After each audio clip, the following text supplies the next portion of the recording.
Hi, my name is Cyrix Erasmo and I want to talk about a problem in our locality, soil erosion.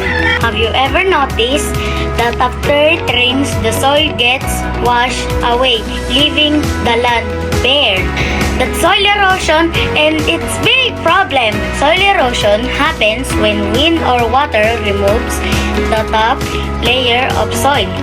This can make it hard for plants to grow, and it can even cause landslide. In our community, this is a big issue, especially in areas with little vegetation.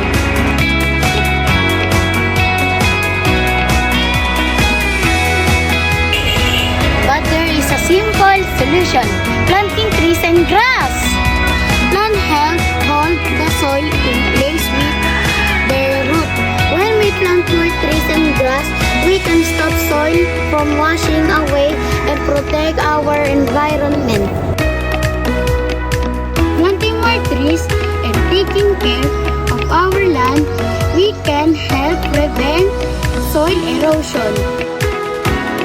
Let's all our part to keep our community green and safe. Thank you.